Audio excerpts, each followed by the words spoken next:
No te he preguntado por la tragedia que hubo dentro de la tragedia, porque después del accidente vivisteis una luz. ¿Tú también recuerdas el momento en el que, no sé si escucháis un ruido ensordecedor? Entiendo que sí, evidentemente. ¿Cómo no voy a acordar? Sí, me acordaré. Esos recuerdos imborrables, ¿no? A pesar de que pues leí muchas cosas documentales, hablamos entre nosotros, vi la película, pero yo me acuerdo del momento real, absolutamente como fue, porque nunca más se me borró de la mente. Está bien reflejado en la película también, en La Sociedad de la Nieve. Muy bien reflejado, muy bien, impresionantemente reflejado. Sí, hubieron otros momentos antes de ese fue probablemente el peor. El del accidente mismo, nos agarró todavía de la civilización, fresquitos, y ahí ya estábamos un poco más habituados a toda la situación, pero fue el peor quizás. Pero fue horrible también cuando vimos la noticia que nos habían abandonado por la radio. Ese momento se puede imaginar lo que fue. Sentirnos abandonados, que iban a buscar los restos en enero siguiente. ¿Os enfadáis con vuestras familias? Y con la familia, con mi papá, y con mi mamá, y con Dios, y con la montaña. Fue una furia generalizada con todo lo que te puede enfurecer. Y ese momento de las avalanchas, sí, era un día que había sido muy tormentoso. Muchos ruidos extraños. Había estado metidos adentro del fuselaje todo el día, nevando, frío, viento. Pensamos que eran temblores, se ve que eran avalanchas que no veíamos. Y como a las 9 de la noche, hoy no nos hemos puesto de acuerdo entre los 16 a qué hora era, pero yo estoy convencido que era de noche. ¿sabes? Y sentimos un ruido brutal, un temblor, un sonido que jamás habíamos escuchado, y una avalancha que nos tapa y se mete dentro del fuselaje y nos comprime. Y ahí quedamos casi todos, algunos más comprimidos que otros. Quedó solamente Roy Harley, que en la película está impresionante también, se quedó la cabeza de Roy para afuera. Roy Harley. Fue el único que quedó con la cabeza fuera de la nieve. Todo tapado, todos enterrados, algunos con más nieve, otros la nieve más apretada. Y Roy dice que sentía voces lejanas, porque a través de la nieve empezó a sentir gritos y socorro, y bla, bla. Él empezó a ayudar a moverse a los que estaban al lado de él. Yo esa noche estaba al lado de la cabina, Marcelo estaba al lado de la cabina, que nos había tocado el mejor lugar para dormir, íbamos rotando para que nos tocara siempre al lado, algunos nos tocara al lado de la parte más fría, que era contra la parte rota del fuselaje. Y otra de las cosas también relativas, la parte mejor para dormir era al lado de la cabina de los pilotos, que siempre quedaron los cuerpos de los pilotos quedaron ahí apretujados entre los hierros.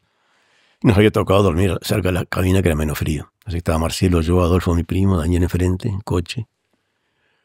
Y nos sentimos ese estruendo espantoso, un instante de terror. Me acuerdo siempre, me hace acordar a Pompeya, ¿no? Con esa gente que no se dio cuenta que quedó tapado por la lava, porque yo me acuerdo que quedé en una posición así, para protegerme de ese ruido, de esa cosa que nos tapó, y quedé así, metido entre el hielo.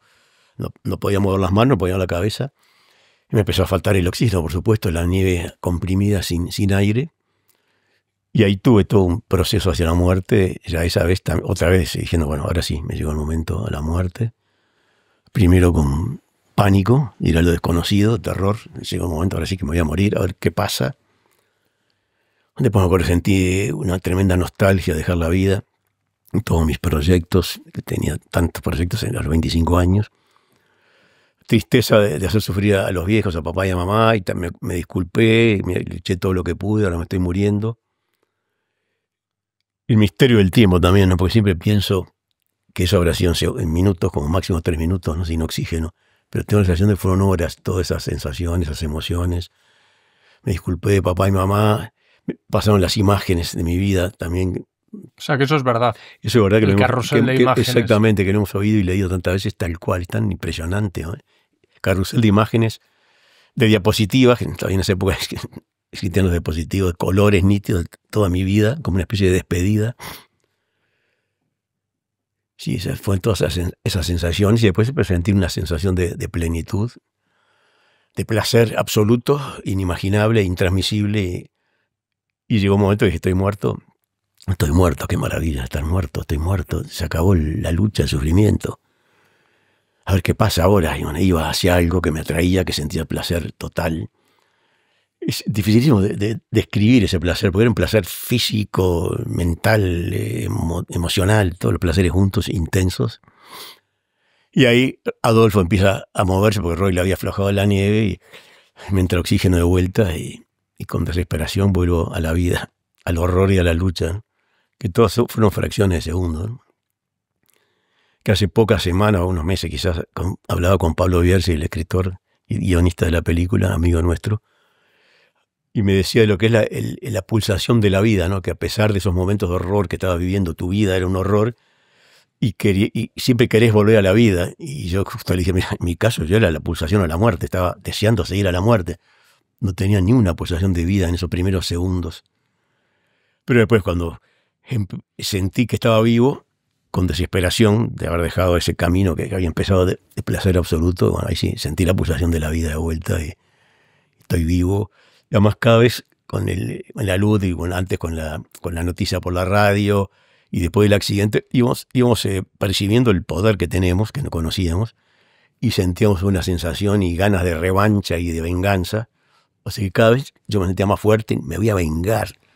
Taña de miércoles, y nos quieren matar y no pueden, y lo vamos a lograr, y ya hemos logrado tantas cosas. Así que cada vez salía más fortalecido, ¿no? Y con más ganas de seguir luchando y llegar al objetivo. Y estuvimos 4 días enterrados también. Cuando lo veo en la película, no puedo creer. No, nos enloquecidos. 4 días atrapados en el Atrapados, casi sin luz, comiendo los cuerpos que se acababan de morir, con un espacio mínimo, porque quedó todo tapado de nieve. Con 8 más que se murieron, entre ellos Marcelo, mi amigo, Liliana, la última mujer. Todo era peor imposible, y sin embargo nuestras mentes seguían capaces de soportarlo, aguantando y esperando el momento de salir y de seguir.